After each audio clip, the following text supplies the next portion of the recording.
One of my biggest thrills when I first began working at Politics and Prose was meeting Elizabeth Strout when she was here to talk about her last novel, The Burgess Boys. And now I'm honored to welcome her again for her exquisite new novel, My Name is Lucy Barton, which is a spare, quiet, haunting story told through the lens of unspooling memories between a mother and daughter. I'm not going to say much more about the book other than to tell you that it's been getting rave reviews, including one by Claire Massoud, which graced the cover of the New York Times Sunday Book Review a couple of weeks ago, and also in the Washington Post, where Lily King observed that this is a book of great openness and wisdom. This is Elizabeth Strout's fifth novel. Among her work, of course, is the Pulitzer Prize-winning Olive Kitteridge, in which she created a character so nuanced and sharply drawn that it's possible to use the name Olive now as shorthand or as an adjective to describe a certain sort of difficult yet vulnerable person. Elizabeth is going to be in conversation today with Tayla Burney, a books editor and producer at WAMU's Kojo Namdi show. And we're very excited that this event launches a new partnership with WAMU called WAMU in Your Bookstore. And we will have occasional events with our local NPR affiliate where members of the station will participate and be in conversation with authors at the store. So I'm going to turn this over to Tayla, but please help me welcome Elizabeth Strout.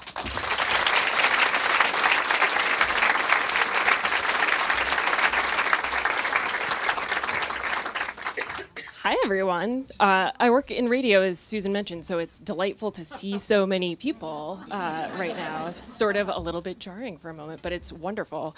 Thank you all for coming out, and I just want to stress what Susan was mentioning. I think it's sort of understood that public radio and books have a great relationship, and I think that at its core is about the fact that both are about telling stories. And I think that local independent bookstores and your local public radio station also share a mission, which is creating community, which we see here today, and fostering great conversations. So I'm really delighted to see everyone. And over the moon to be here with Elizabeth Strout. So great to see you and to meet you. And I wonder if you might get us started. We'll get to all your questions, as Susan mentioned, in pretty short order. But I wonder if you'd start us off by reading the opening passage of the book. We have one here for you. Let me just say thank you so much. My goodness, there's so many people here. It's just, it's very nice. And those of you that have to stand, oh, gosh. And those of you that are sitting on the floor, I appreciate it. I feel, well, anyway, okay. I'm just going to read the very first couple of pages from the beginning of My Name is Lucy Barton. There was a time, and it was many years ago now, when I had to stay in a hospital for almost 9 weeks. This was in New York City, and at night a view of the Chrysler Building, with its geometric brilliance of lights, was directly visible from my bed. During the day, the building's beauty receded, and gradually it became simply one more large structure against a blue sky, and all the city's buildings seemed remote, silent, far away. It was May, and then June, and I remember how I would stand and look out the window at the sidewalk below and watch the young women, my age, in their spring clothes out on their lunch breaks. I could see their heads moving in conversation, their blouses rippling in the breeze. I thought how when I got out of the hospital I would never again walk down the sidewalk without giving thanks for being one of those people. And for many years I did that. I would remember the view from the hospital window and be glad for the sidewalk I was walking on. To begin with, it was a simple story. I had gone into the hospital to have my appendix out. After 2 days, they gave me food, but I couldn't keep it down, and then a fever arrived. No one could isolate any bacteria or figure out what had gone wrong. No one ever did. I took fluids through one IV, and antibiotics came through another. They were attached to a metal pole on wobbly wheels that I pushed around with me, but I got tired easily. Toward the beginning of July, whatever problem had taken hold of me went away. But until then, I was in a very strange state, a literally feverish waiting, and I really agonized. I had a husband and 2 small daughters at home. I missed my girls terribly, and I worried about them so much I was afraid it was making me sicker.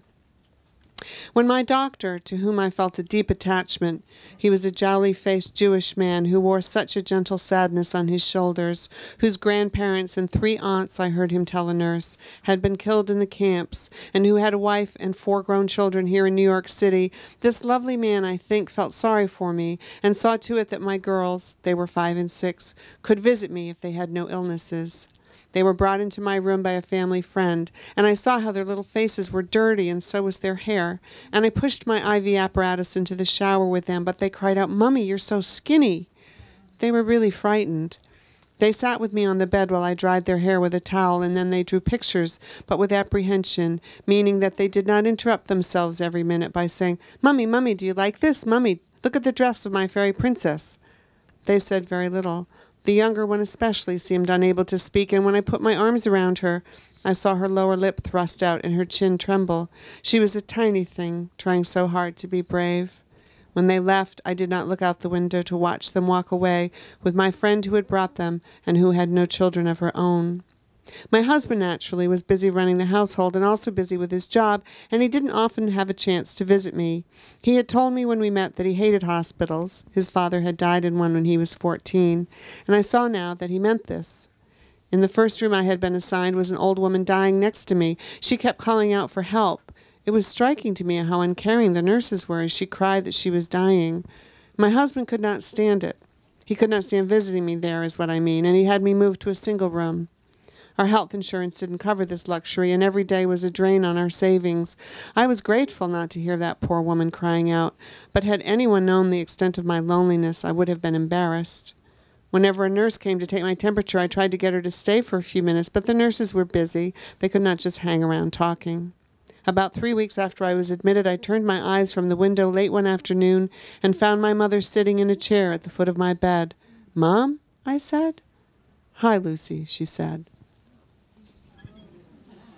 So I love that opening passage for a few different reasons, and even that very first page where you're writing about the Chrysler building and how different it looks depending on the time of day and the lighting, and really that introduces this great theme of perspective that is evident throughout the novel.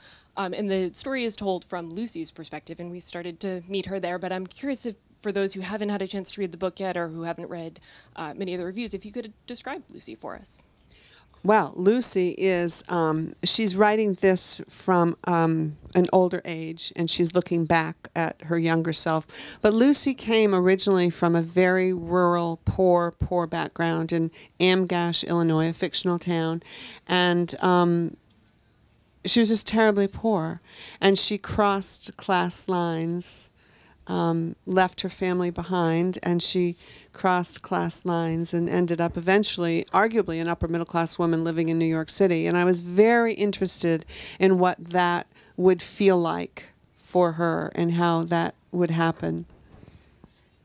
And much of the novel takes place in the hospital where we first meet Lucy. And as you mentioned, her mother sitting at the foot of the bed may not seem as radical as it is, but as you mentioned, she comes from pretty extreme poverty. And we find out this is the first time her mother has ever traveled. First time she's ever on an airplane. Exactly, first flight on an airplane. So while it may seem natural that a mother visit her sick child, it's pretty remarkable. Right. And their relationship is maybe not exactly estranged, but it is strained and it is complicated.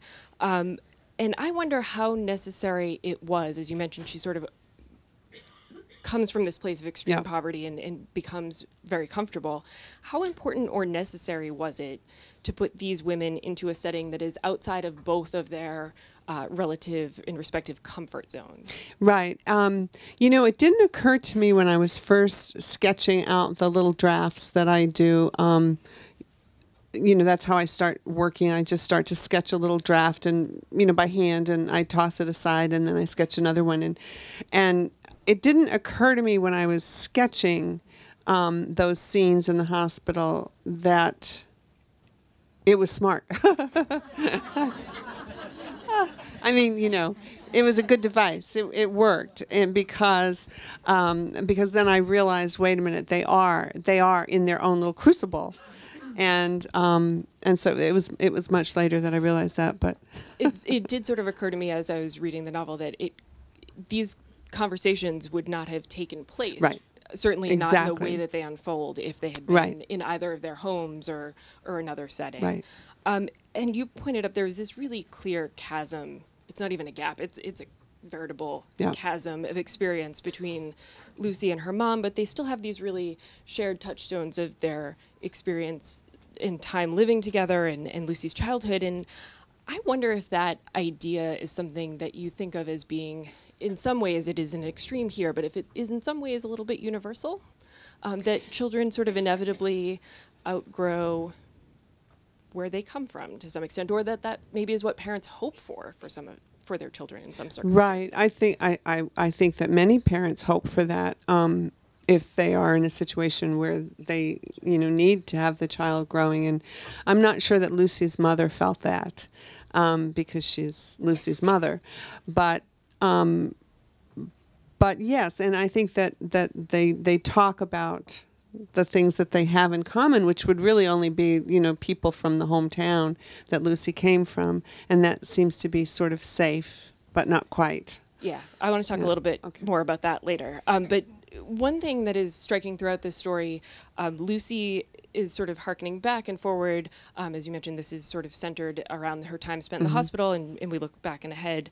And we hear so often stories about people overcoming difficult circumstances in life. You see them on the news, you see them in magazines and in profiles of different figures. And so often there is a very dramatic element to that, that it's someone who's got an incredible athletic gift or who is almost a musical savant of some kind. Lucy's gift is subtler. Yes. It's not as dramatic She's and just remarkable. Lucy. She's just Lucy. She's just Lucy. And her mom says to her a couple times, you just did it. You just went out and did this. Right. And there's sort of like this mystery. Right. Her family at least has around her. But it is something that I think is really interesting. And I'm curious if there is some sort of motivation that you think of that she had, or if it was simply that she wanted to overcome these circumstances. Because even that seems a little incidental. She talks about studying so hard because she wanted to be warm. Exactly. I do think of her as, she's not ordinary because her background was really quite significantly impoverished, but she's just a person. There's nothing particularly dramatic about her, and she says toward the beginning, I can't actually. Oh, I hate this when I can't remember a line I wrote. Oh. But anyway, she says implies or says that we don't often know how we get to where we are. It's hard to look back and figure out the path that we took. But she stayed at school in the afternoon to be warm because her house was so cold, and so she stays after school to be warm. And she says maybe that's where I became the person she became, and maybe that is. Yeah, she studies hard because she's warm to be and warm she just sits and at there school and rather than does go the work. home. Yeah. And she does get this scholarship that takes her to university, and she never goes back. Never goes back. And she seldom goes back, Right. I guess I should say. Right. And I was really curious, when I was reading this, Lucy does eventually become a writer. And the publishing world has been addressing a lot of issues around diversity in literature. And right before I read your novel, I had read a piece on LitHub, which is a great website for anyone who hasn't found it yet. And it was about this idea that when we talk about diversity in writing and in literature, that race and gender are very important, and we should focus on those, but we should also consider class and income levels and the question of who even has access to becoming a writer. Right. And I was curious sort of how much you've thought about that idea outside the sphere of the novel, or if you could talk a little bit about the challenges to being a writer as you are. Well, let me just say, I did not intend for Lucy to be a writer. I didn't think that I would write a book about a writer. Why would I write a book about a writer? But, because it's just not dramatic. It's not a dramatic thing to happen on the page, particularly. But again, when she was in that classroom after school, day after day, I went back and these things circle around the desk, and I keep looking at them and looking and tossing, and I saw that I had written that books brought her things and they made her feel less alone. And then I thought, oh, Lucy, I think you're going to have to be a writer. Yeah. Yeah. And so yeah. I went with it. Oh, sure. Sorry. Hi. I appreciate that so much. And actually, if you could, I've read some interviews with you where you talk about your writing process and the way you develop characters. You mentioned the pieces of paper that circulate through your desk. Could you explain for folks who maybe haven't read about your process what it is like? Right.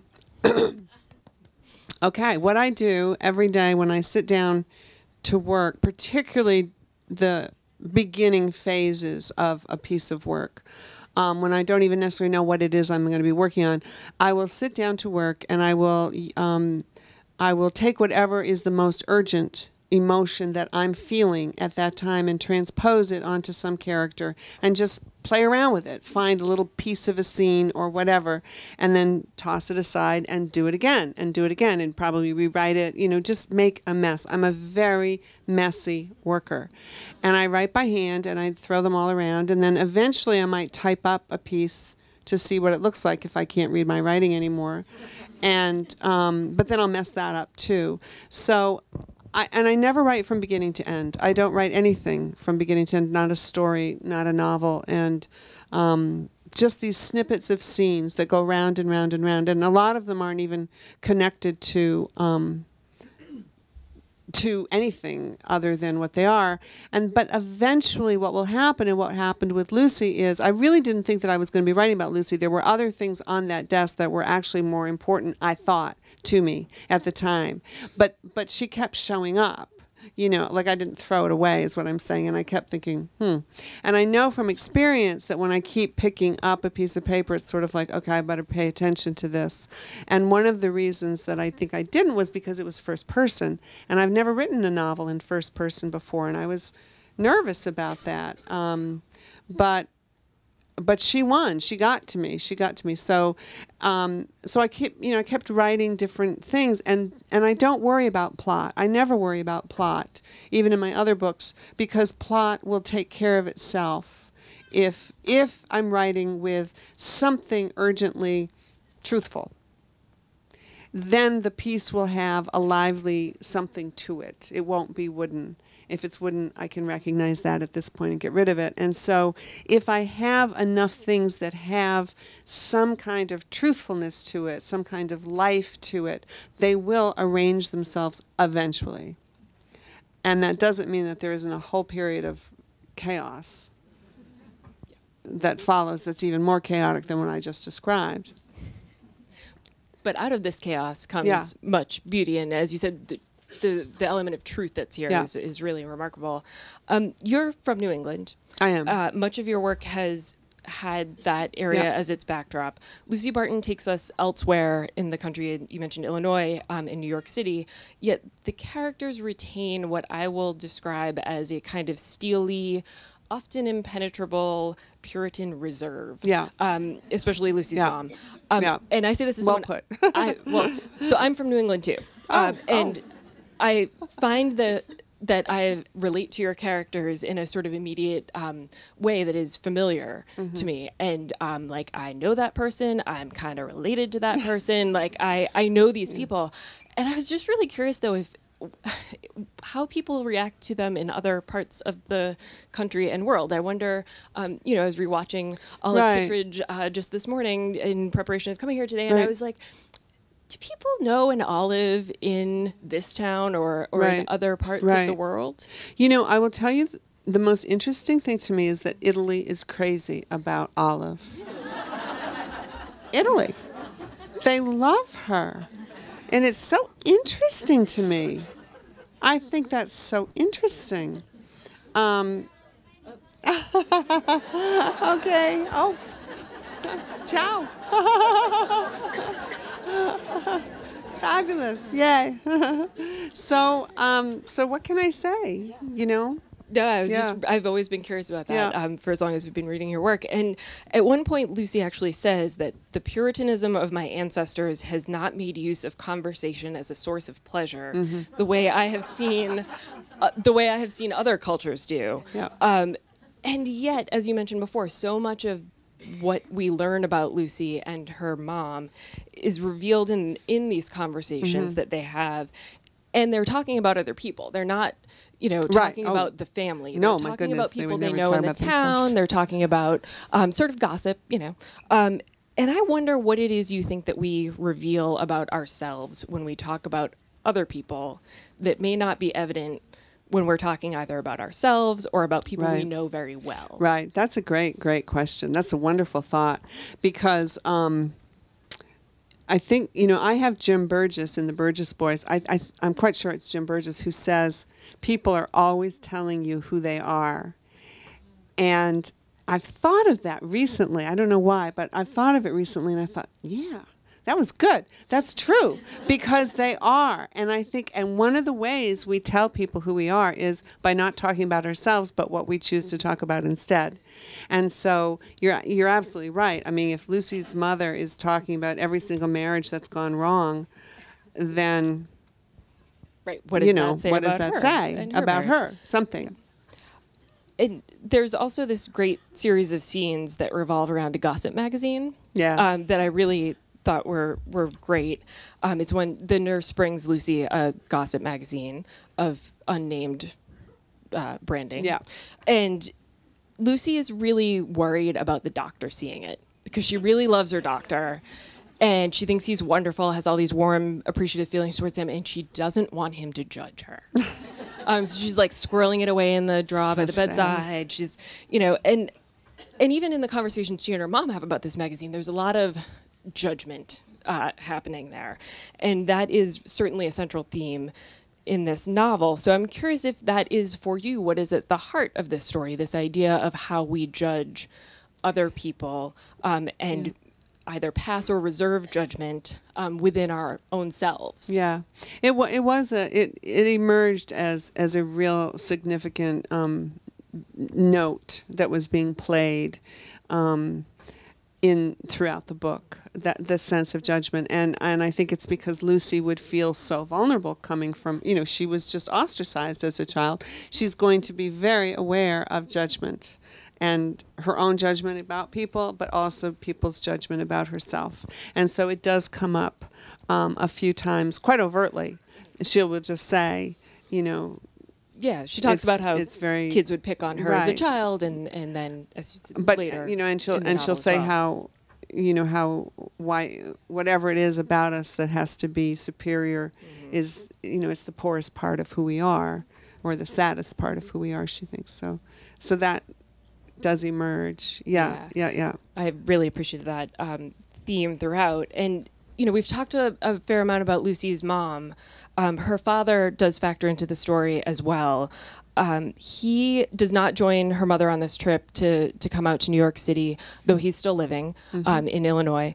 He stays behind, and he's a really troubled man. He's haunted by his service in World War II. And it's very clear that poverty is not the only thing that is wrong in their household. Right. There's something else. Right. And I'm not going to say what it is, because I think that's a spoiler. But there is a moment towards the end of the novel where you reveal how his trauma manifests itself. And I appreciate it. I mean, it struck me that it was an incredibly restrained way of sharing that that you bring to the story. And I was curious if it was important for you to leave it to readers and their own imaginations to sort of fill in the details about what really happened. Yeah, I was not interested. Lucy's voice was very particular to me. I heard it, and that's one reason it kept coming around too, because her voice just insisted upon itself. And I realized that her voice is not a voice that's going to press something up against a reader. That's just not who she is. And so I thought of it in terms of like a thumbprint. That was my image. I thought, I'm going to put just a thumbprint of this here and this there so that the reader will have that sensation of what happened and can go as far as they want to with what they think. Yeah, I really appreciated that, especially I was saying to you before, I read this shortly after reading Hanya Yanagihara's A Little Life, and that book is just relentless. In a good, read it, it's wonderful. But it delves into these really dark places, and rather than do that, you show this incredible restraint. And I'm always really impressed by writers who write well in relatively small spaces. And you accomplish, I think, in under 200 pages in this novel, what it takes some still very talented writers to do, can't do in 500. Yeah. And I wonder if writing short comes naturally to you. And you mentioned before the sort of snippets of the story that come through your desk, or if you have to really discipline yourself in the writing and editing process. Well, both, I think. I do, whatever I write is natural to me on some level, but I am constantly editing. And as I said, I will rewrite the scrap even before I, throw it away. I'll rewrite it, and I'll rewrite it again. And so I'm always doing that, and I've always done that because I'm very interested in the sound of a sentence. A sentence will convey the story to you. It's always the sentence. And if the sentence is too flaccid or not muscular enough, if it's needed, it is the sentence that will get the story to you. And so I'm always rewriting as I go along. While we're talking about writing, can I ask you to read another passage? There is, as we mentioned, Lucy is a writer. And she comes into the orbit of another writer in the course of the story. Her name's Sarah Payne, and Sarah's a successful author. And Lucy goes to hear Sarah as part of a panel at the library in this passage. The writer Sarah Payne, whom I had come across in the clothing store, was to speak on a panel at the New York Public Library. I read this in the newspaper a few months after I had seen her. I was surprised by it. She seldom appeared publicly, and I assumed she must be very private. When I mentioned this to someone who was said to know her peripherally, that person said, "She's not so private. New York just doesn't like her." And it reminded me of the man who had spoken of her as a good writer except for her tendency toward the compassionate. I went to see her on this panel. William did not go with me. He said he would rather stay at home with the children. It was in the summer, and there were not nearly as many people as I had thought there might be. The man who had said that about her, the compassion business, was sitting alone in the back row. The panel was about the idea of fiction, what it was, and that sort of thing. A character Sarah Payne had written about in one of her books had referred to a former American president as a senile old man whose wife ruled the country with her astrology charts. Apparently, Sarah Payne had received hate mail from people who said they had liked her book until they reached the part where this character referred to one of our presidents in this way. The moderator seemed surprised to hear this. "Really?" He was a librarian from the library. She said, "Really?" "And do you answer such letters?" The librarian asked this while his fingers, with a certain precision, touched the bottom of his microphone. She said that she did not answer them. She said, and her face was not as sparkly as it had been when I came across her in the clothing store, "It's not my job to make readers know what's a narrative voice and not the private view of the author." And that alone made me glad I had come. The librarian seemed unable to understand. "What do you mean?" he kept saying. And she kept only repeating what she had said before. He said, "What is your job as a writer of fiction?" And she said that her job as a writer of fiction was to report on the human condition, to tell us who we are and what we think and what we do. A woman in the audience raised her hand and said, "But do you think that about the former president?" Sarah Payne waited for a moment, then said, "Okay, I'll tell you this. If that woman I wrote about in a fictional way calls the man senile and old and says he has a wife who rules with her astrology charts, then I would say," and she nodded her head tightly and waited, "I, meaning me, Sarah Payne, citizen of this country, I would say the woman I made up lets him off quite easily."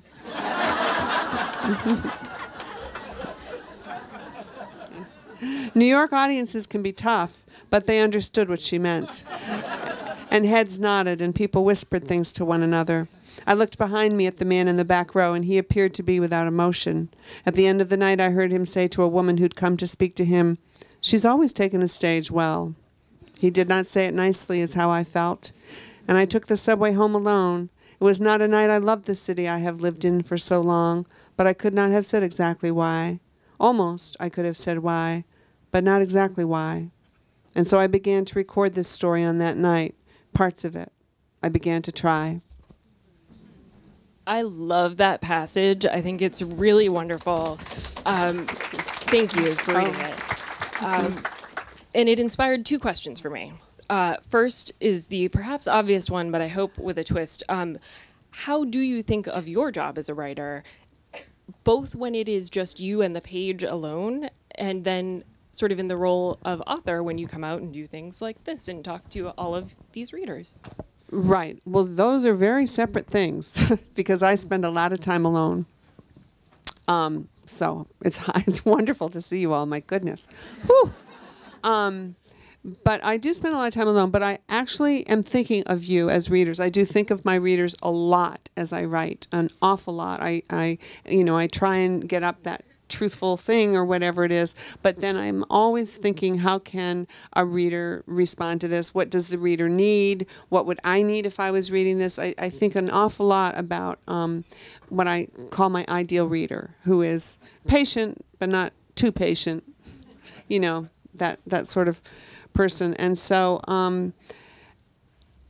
I think I consider my job as a fiction writer to try and help the reader see something that they may not have known they knew, but they sort of did know, but now they know it.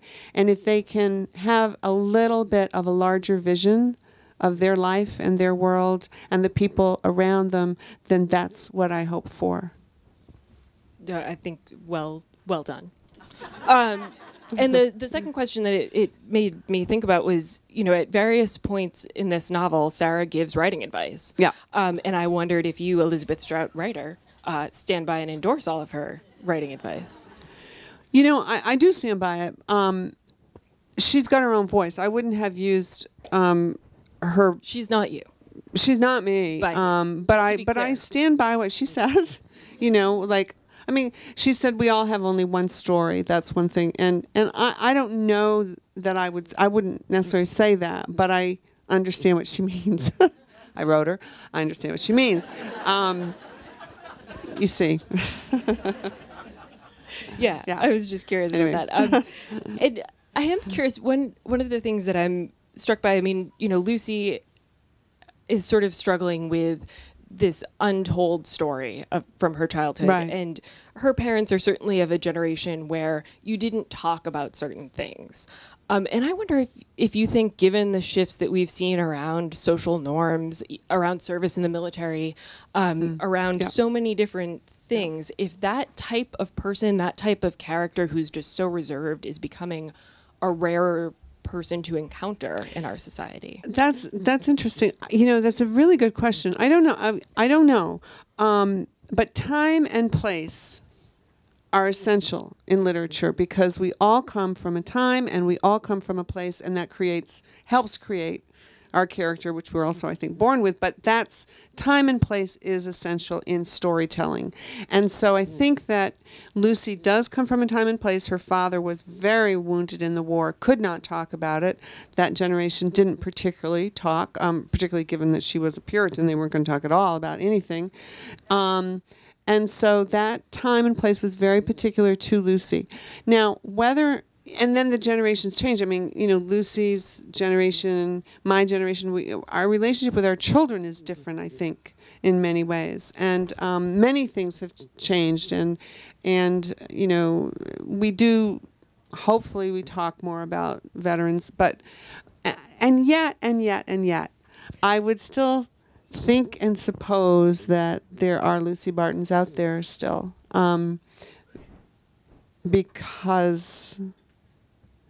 Because we can talk about some things, but there's so many things that we do not talk about, and that's one thing. As a fiction writer, I want to go those places where people don't talk about what, they can read about it and find comfort in it.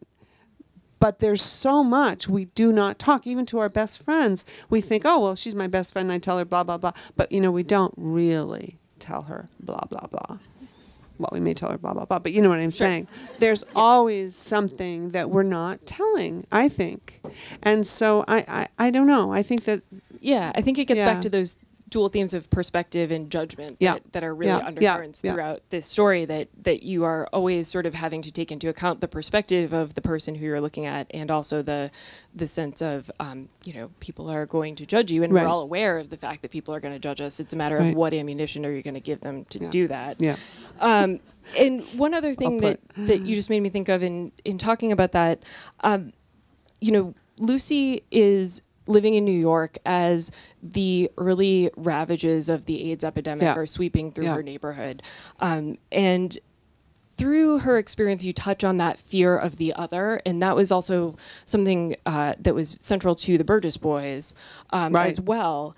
And I just wonder what it is about that tension that is so evident in so many of the headlines we see in our current election cycle, in so many ways in our society, that fear that can be so pervasive. I wonder what about that appeals to you as a writer, and if it's something you plan to explore in your work moving forward some more. That's really, really interesting, because I don't consciously set out to write about the other, but you're absolutely right. I did that in the Burgess Boys. The Somalis were the other, and there's the others in Lucy. I think obviously it's something that is inside me, that's interesting to me, that finds its way into my work. And if there's anything I can do with my work that gets somebody just for a moment to realize, oh, this is what it feels like to be that person, then that would be a good thing. Yeah, I think that at its best is what literature can do for us as readers. And this will be my last question before we open it up to you out in the audience. So be thinking of your questions if you want to make your way towards the mic Susan pointed out before. There's one here and one over yonder. The last thing I was curious to talk to you about briefly, a lot of your work has been adapted to the screen. And what I think makes it work so well in both mediums is that you have these incredibly well-developed, interesting characters. Olive Kitteridge earned you a Pulitzer. It earned Frances McDormand a Golden Globe, and I think a number of other awards as a miniseries. I'm just curious how involved you've been in those projects. And I know that Robert Redford, I believe, has optioned with his production company, the Burgess Boys. So if you have any insights you can offer on that project. He looks really handsome, you guys, in the photo I saw. Very, very exciting. I didn't have anything to do with it. I really didn't. First of all, I know nothing about movies. I just don't know anything about movies, and I'm too old to start. So I did talk with Frances a number of times. We had many conversations about Olive. And I spoke with a screenwriter once on the phone about probably an hour or so. I don't know what we talked about, but we talked about something. And then I had a talk with the director on the phone for about an hour and a half or so, and that was it. And my husband and I went to a shoot one night. I had never been to a shoot. I had no idea how hard oh my goodness, they worked so hard. Oh, I was exhausted watching them. And then it was done. And then they said, "Do you want to come see it?" And what did you think when you saw it? I thought it was wonderful. Yeah, I was so relieved. Remarkable. But I thought it was just wonderful. I know. I think it's very rare to think, oh, that did justice to the book. Exactly. And I feel like that project certainly did. Absolutely. The integrity of the book was in that movie. So as I mentioned, if you all have questions, if you want to start making your way up to the mics, we can do that. It's a little crowded out there. Did you have one to start? Yeah, go for it. Hi. Hi. I loved Olive Kitteridge, like everybody else. And And I'm curious Not how, everybody. and I'm curious how Olive Kitteridge came about, how you approached it and how you put it together and maybe what informed it. Right. Olive Kitteridge showed up. I had an image. I was in the kitchen, and I had an image of Olive Kitteridge standing by, I don't even know if I knew her name. I don't think I knew her name, but I had an image of this large woman standing by the picnic table at her son's wedding. And I could hear in her head thinking, it's high time everybody goes home. I wrote it down so fast, and that is how Olive began. And I was pretty tickled, frankly, with her in that first thing. And I thought to myself, I'm going to write a book of stories. I knew that the form would be stories. I just knew it intuitively right away, which is such a relief because, you know, you can find the form can take forever. But I understood that I would be writing a book of Olive stories. And then as I progressed, I realized the reader's going to need a break from Olive. You know, I need a break from Olive. And so I realized that the community she lived in was very interesting to me as well. And so I would, drop down for the piano player for different people. And so that's how it came about. Thank you. That's a very Olive way to show up. Yes, Right? That's a very yes, it like was. in character. Yeah, way yeah, to sort of yeah. emerge. So I haven't read this book yet, and I'm very much looking forward to it. But when you were talking, what occurred to me was you said you stand behind what Lucy said. So do you really feel like you only have one story? Are you telling the same story through different characters in different ways? No, I stand behind what Sarah Payne, the writer. Okay. No, that's okay. Her writing teacher said. Okay, but same question though. You know, I actually feel like I have a lot of stories to tell, but I do understand that there's connective tissue between all those stories, and so one could say they're all my one story or something. Do you see what I mean? So I'm just sort of parsing it there. I think I have more than one story to tell, but I get what she means.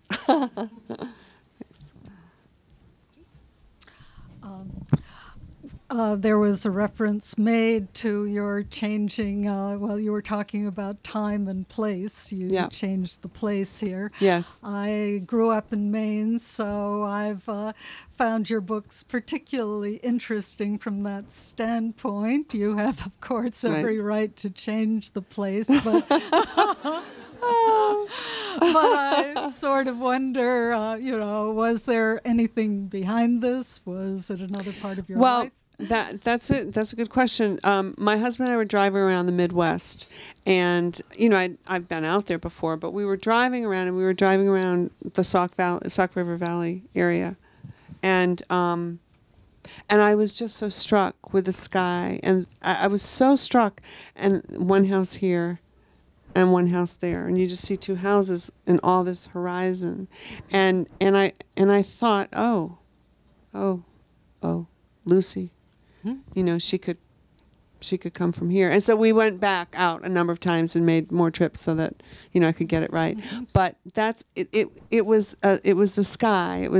It was a sense of isolation that was different for me, and so that's why I started her in the Midwest. Thank you. Thanks.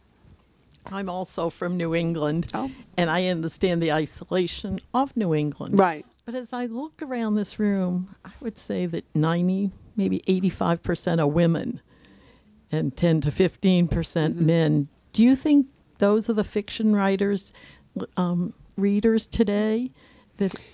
Well, I think we've moved to another direction, that we don't take the time, that the analysis that goes into reading the book and remembering the character for a long time is something that is very much in the female psyche.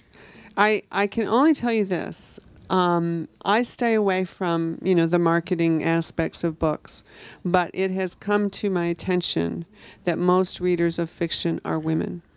Yes. And I understand. And that makes me sad. I understand because some what's the of matter, that. men? Hello? But I'm a primarily nonfiction reader. Okay. But I read fiction to tell me truth Yeah. about character Right. in a way that nothing else in this Right. world does. Right. And a piece of Right. art may also tell the Right, truth of exactly. a character. Yep. But this is the art of the Yeah. book that stays with you and changes how you look at the world. That's what I hope for. That's what I hope You've for. done an Thank extraordinary you. job. Well, thank you so much. Thank you. That's wonderful. Thank you. Yes. My husband and I both loved Olive Kitteridge. Okay, and there we do. go. Sitting right here, and we read. Hello. We also are Mainers. We have a home in Raymond, Maine. Oh. And when I read Olive, I've read her several times because that's very typical. Your writing demands that I reread a book.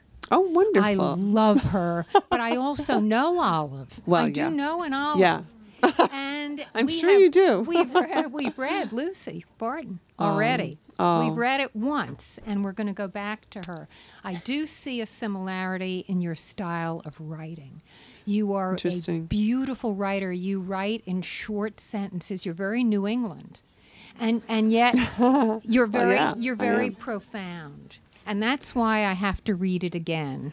I have a question. Yes. I saw you. I feel as though I know you, because I looked at Sarah and I looked at Lucy, and I think I see you in both those characters. I saw two themes in the book. I don't want to give the story away. Mm-hmm. Loneliness and love. Could you comment on that? Well, first of all, in terms of myself being, I am actually, there's a part of myself in every single character that I write, every single male, female, child, whatever, because I'm the only person I know enough to work with in certain ways. And so, you know, loneliness, that's an interesting thing. I think that, well, I shouldn't speak for everybody, but I think that there is a loneliness that we all have, and that we spend a great deal of time trying not to feel it. And why shouldn't we? I mean, spend all the time you can not feeling it. But I still think that there is some essential loneliness to being a person, and if it can be addressed in a piece of fiction and comfort found there, then that would be a wonderful thing. And love, I have always believed in love as a redemptive power. Yeah. I saw that in the mother. I said Yeah. I don't want to give anything Yeah. away, but the mother, the doctor. Yeah, who had yeah. her daughter. So, right. Thank you. Thank you. Hi, I'm not from New England. Okay. We had a good run. Southern, We had a good New English. Southern hillbilly. Okay. All right. Fabulous. Yep. Have you ever created a character that you don't like and stayed with it? It's a really, really good question. There's one character in Olive Kitteridge that I don't feel that I was as generous to as I should have been, and that would be Harmon's wife. And it's bothered me, because I just thought to myself, now why wasn't I more generous about her? Because I do love my characters. I love them all. I don't care what they do. I love them. And it did occur to me almost somewhat recently. I thought, oh, wait a minute. I wasn't as generous toward her as I should have been. Thank you. Two quick questions. Mm-hmm. What did you do before you became a writer, if there was ever a time when you weren't a writer? And who do you read when you read fiction? Okay. I always thought of myself as a writer, always, my whole entire life, because my mother gave me notebooks when I was very, very young. And she would say, write down what you did today. Write down what you saw. And I did that. And so I thought, well, I'm a writer. And she said, you're a writer. So I was a writer. And then when I left college and nobody was even remotely interested in the short stories that I sent out to every place, I began, after a few years of waitressing, cocktail waitressing, at night to write during the day, I began to think, oh, well, this is going to be depressing because, I'll be 58. It's funny, that was the age I thought of. I'll be 58 and I won't have published anything, and I'll be a cocktail waitress, and that will be depressing. So I went to law school. And I went to law school because I thought, well, I'll be a lawyer and write during the night. I was so misinformed. But I went to law school. I dropped out. I went back. I finished up. I failed the bar. I passed the bar. And I was a lawyer for 6 months. And I was a horrible lawyer. I was a terrible lawyer. And I came home one afternoon, and I remember it so clearly, and I stood in the backyard, and I remember thinking, all right, you can be a bad lawyer for the rest of your life, or you can now, because then I thought about death, and I thought, well, what if I'm dying? And I never gave it my shot. What if I never really tried to be a writer? And I thought, I'm going for it. And the idea of being 58 and a cocktail waitress, unpublished at that point, seemed very dignified. It did. It really did. And so that was a good thing, you see. Alice Munro, and I just have always loved her work. She has such authority on the page. William Trevor, I love his work. He's so gentle and so succinct. I love Tolstoy. I love, most of the Russians. I just have read the classics an awful lot. I like D.H. Lawrence, Virginia Woolf.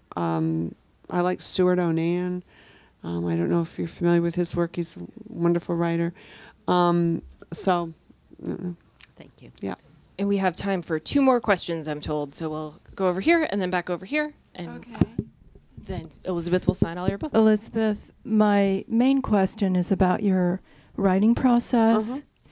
You say the sentence structure needs to be muscular. And I come from a generation where I was always told it's the verb, the verb, the verb. And then you talk about connective tissue, connecting you through all of your stories and your products. Can you talk more about the vibrancy and how that, yes. Right. My theory is, at this point in my life, my theory is that the vibrancy comes from using whatever is most urgent in me when I sit down. So, and I would tell my students that years ago. I would say, look, every moment, something in us is more in our heads than anything else. And it could be just like, is the babysitter taking care of my kid?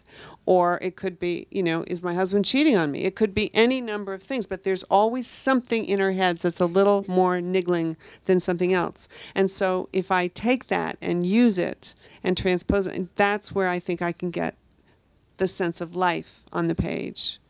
Thank you so much. You inspire me. I'm 65, writing my first novel. Great. You just keep right on going. You just keep right on going.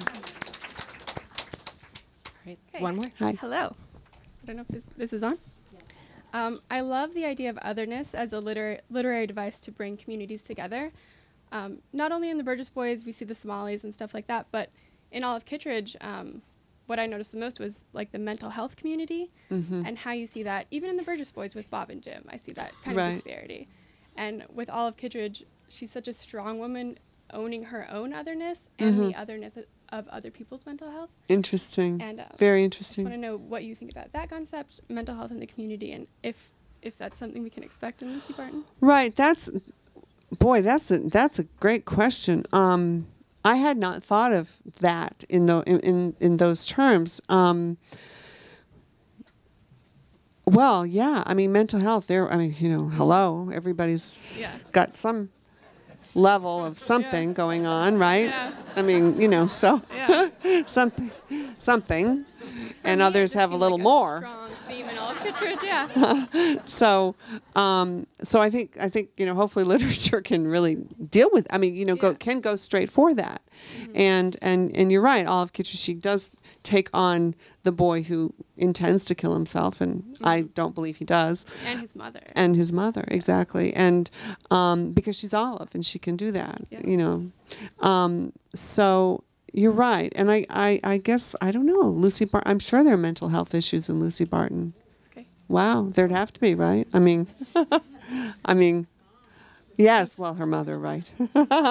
Right. And the trauma that her dad experiences. Of course, there's right. a scene. How could I even be hesitating? There's tons of mental health issues in there. Excellent. Thank you. Thank you. Thank you so much. Thank you very much.